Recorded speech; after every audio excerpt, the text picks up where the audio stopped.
माननीय सांसदों का भी हृदय से स्वागत करता हूं। ये अवसर कई मायनों में अभूतपूर्व है। आजादी के अमृत काल का ये उषा काल है और भारत अनेक सिद्धियों के साथ नए संकल्प लेकर के नए भवन में अपना भविष्य तय करने के लिए आगे बढ़ रहा है। विज्ञान जगत में चंद्रयान 3 की गगनचुंबी सफलता हर देशवासी को गर्व से भर देती है। भारत की अध्यक्षता में G20 का असाधारण आयोजन विश्व में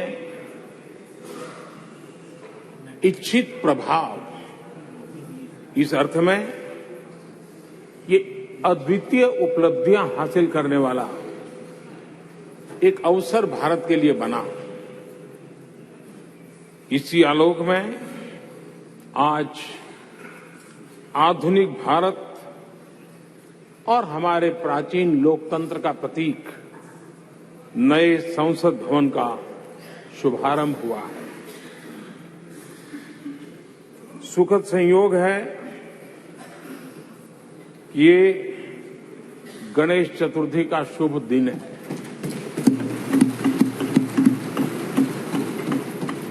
गणेश जी शुभता और सिद्धि के देवता है। गणेश जी विवेक और ज्ञान के भी देवता है। इस पावन दिवस पर हमारा ये शुभारंभ संकल्प से सिद्धि की ओर एक नए विश्वास के साथ यात्रा को आरंभ करने का है। आजादी के अमृत काल में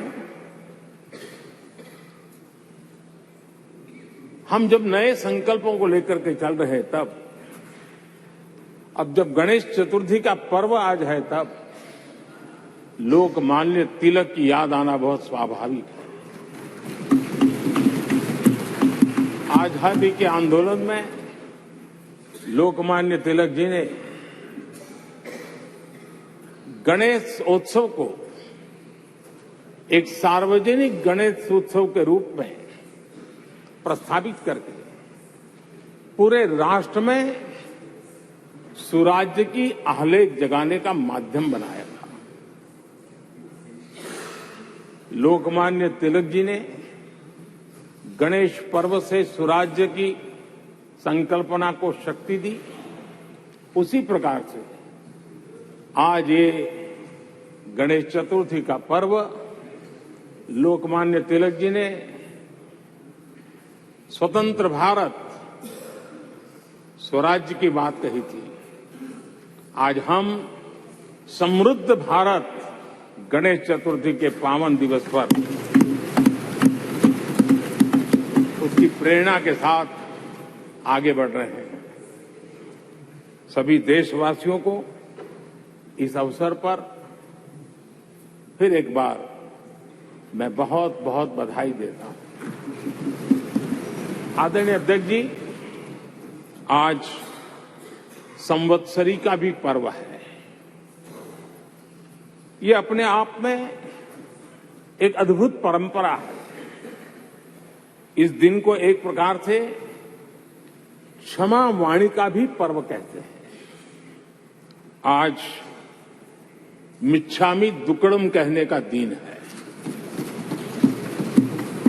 ये पर्व मन से, कर्म से, वचन से अगर जाने अनजाने किसी को भी दुख पहुंचाया है तो उसकी क्षमा याचना का अवसर है।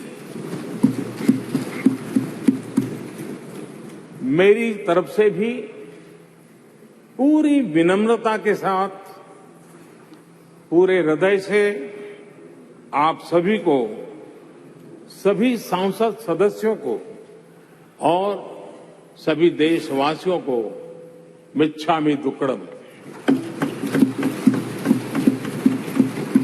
आज जब हम एक नई शुरुआत कर रहे हैं, तब हमें अतीत की हर कड़वाहट को भुलाकर आगे बढ़ना है। इस स्पिरिट के साथ जब हम यहां से, हमारे आचरण से, हमारी वाणी से,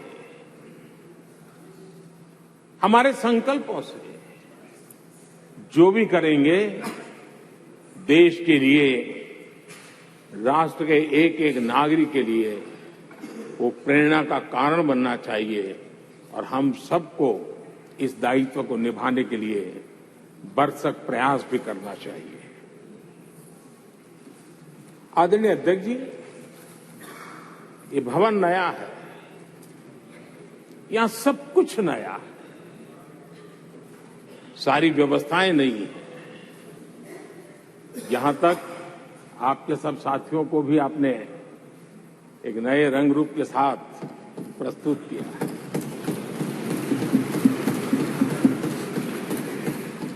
सब कुछ नया है, लेकिन यहां पर कल और आज को जोड़ती हुई एक बहुत बड़ी विरासत का प्रतीक भी मौजूद है। वो नया नहीं है, वो पुराना है और वो आजादी की पहली किरण का स्वयं साक्षी रहा है, जो आज अभी हमारे बीच उपस्थित है। वो हमारे समृद्ध इतिहास को जोड़ता है और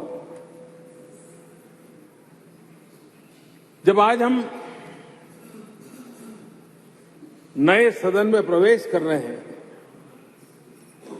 संसदीय लोकतंत्र का जब ये नया गृह प्रवेश हो रहा है, तो यहां पर आजादी की पहली किरण का साक्षी, जो आने वाली पीढ़ियों को भी प्रेरणा देने वाला है, वैसा पवित्र सेंगोल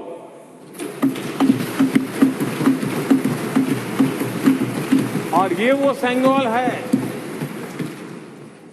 जिसको भारत के प्रथम प्रधानमंत्री पंडित नेहरू का स्पर्श हुआ था। ये पंडित नेहरू के हाथों में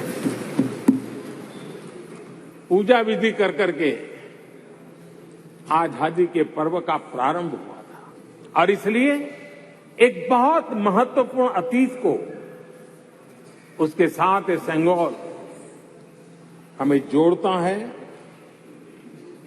तमिलनाडु की महान परंपरा का वो प्रतीक तो है ही, देश को जोड़ने का भी, देश की एकता का भी वो प्रतीक है। और हम सभी माननीय सांसदों को हमेशा जो पवित्र सेंगोल पंडित नेहरू के हाथ में शोभा देता था, वो आज हम सबकी प्रेरणा का कारण बन रहा है। इससे बड़ा गर्व क्या हो सकता है। आदरणीय अध्यक्ष जी, नए संसद भवन की भव्यता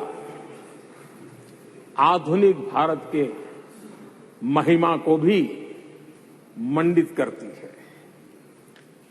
हमारे श्रमिक, हमारे इंजीनियर्स, हमारे कामगारों, उनका पसीना इसमें लगा है और कोरोना काल में भी उन्होंने जिस लगन से इस काम को किया है, क्योंकि मुझे कार्य जब चल रहा था तब उन श्रमिकों के बीच आने का बार बार मौका मिलता था और खास करके मैं उनके स्वास्थ्य को लेकर के उनसे मिलने आता था।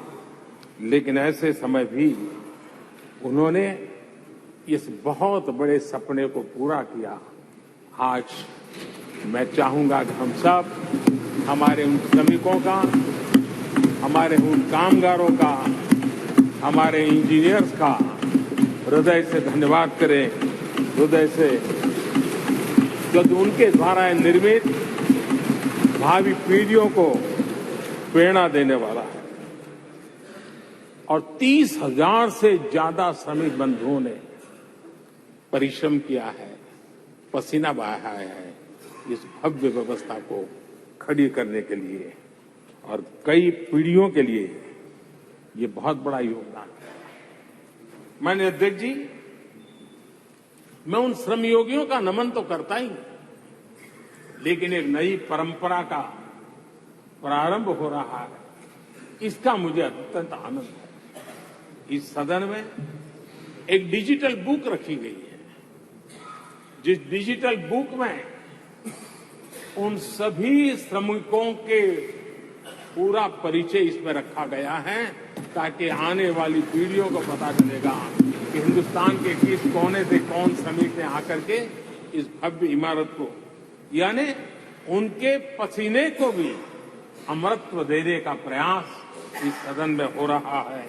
ये एक नई शुरुआत है, शुभ शुरुआत है, और हम सब के लिए गर्व की शुरुआत है। मैं इस अवसर पर 140 करोड़ देशवासियों की तरफ से, मैं इस अवसर पर लोकतंत्र की महान परंपरा की तरफ से हमारे इन श्रमिकों का अभिनंदन करता हूं। आदरणीय अध्यक्ष जी, हमारे यहां कहा जाता है, यद भावो तद भवति, और इसलिए हमारा भाव जैसा होता है वैसे ही कुछ घटित होता है। यद भावो तद भवति, और इसलिए हम जैसी भावना करते हैं और हम जैसी भावना करके प्रवेश किया है, मुझे विश्वास है भावना भीतर जो होगी हम भी वैसे ही खुद भी बनते जाएंगे, और वो बहुत बड़ी स्वाभाविक है। भवन बदला है, मैं चाहूंगा भाव भी बदलना चाहिए, भावना भी बदलनी चाहिए।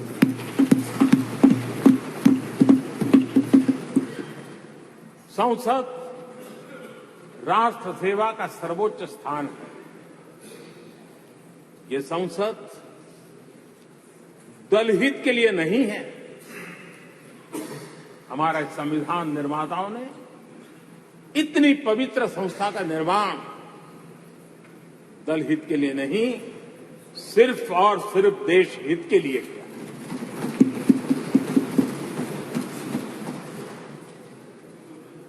नए भवन में हम सभी अपने वाणी से, विचार से, आचार से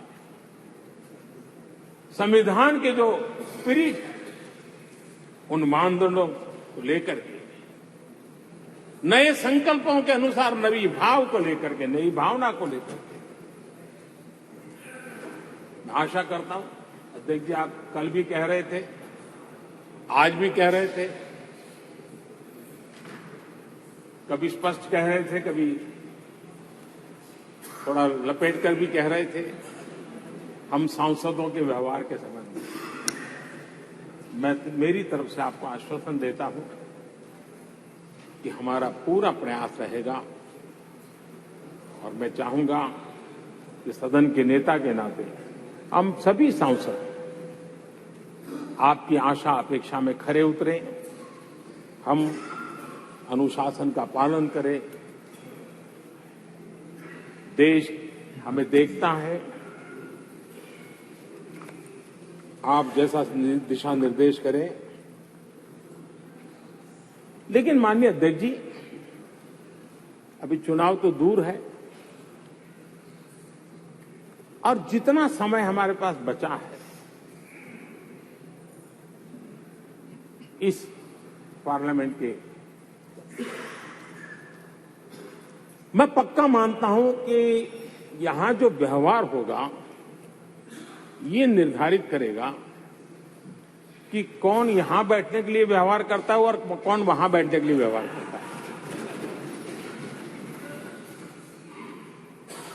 जो वहां ही बैठे रहना चाहता है उसका व्यवहार क्या होगा, और जो यहां आकर के भविष्य में बैठना चाहता है उसका व्यवहार क्या होगा, इसका फर्क बिल्कुल आने वाले महीनों में देश देखेगा और उनके बर्ताव से पता चलेगा, ये मुझे पूरा विश्वास है। आदरणीय अध्यक्ष जी, हमारे यहां वेदों में कहा गया है, सम्यच्च सब्रता भूत्वा वाचम वदत भद्रया, अर्थात हम सब एक मत होकर, एक समान संकल्प लेकर कल्याणकारी सार्थक संवाद करें। यहां हमारे विचार अलग हो सकते हैं, विमर्श अलग हो सकते हैं, लेकिन हमारे संकल्प एकजुट ही होते हैं, एकजुट ही रहते हैं, और इसलिए हमें उसकी एकजुटता के लिए भी भरपूर प्रयास करता रहना चाहिए। आदरणीय अध्यक्ष जी, हमारी संसद ने राष्ट्रहित के तमाम बड़े अवसरों पर ही इसी भावना से काम किया है। न कोई इधर का है न उधर का है, सब कोई राष्ट्र के लिए करते रहे। मुझे आशा है कि इस नई शुरुआत के साथ इस संवादीय के वातावरण में और इस संसद के पूरे डिबेट में हम उस भावना को जितनी ज्यादा मजबूत करेंगे, हमारी आने वाली पीढ़ियों को अवश्य हम प्रेरणा देंगे।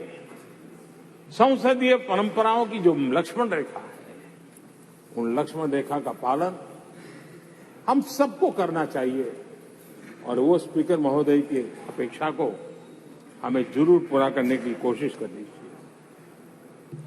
आदरणीय अध्यक्ष जी, लोकतंत्र में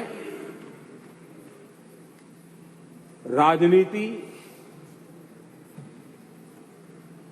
नीति और शक्ति का इस्तेमाल ये समाज में प्रभावी बदलाव का एक बहुत बड़ा माध्यम होता है, और इसलिए स्पेस हो या स्पोर्ट्स हो, स्टार्टअप्स हो या सेल्फ हेल्प ग्रुप हो, हर क्षेत्र में दुनिया भारतीय महिलाओं की ताकत देख रही है। G20 की अध्यक्षता, विमेन लेड डेवलपमेंट की चर्चा आज दुनिया इसका स्वागत कर रही है, स्वीकार कर रही है। दुनिया समझ रही है कि सिर्फ महिलाओं के विकास की बात इनफ नहीं है। हमें मानव जाति की विकास यात्रा में उस नए पड़ाव को अगर प्राप्त करना है, राष्ट्र के विकास यात्रा में हमने नई मंजिलों को पाना है, तो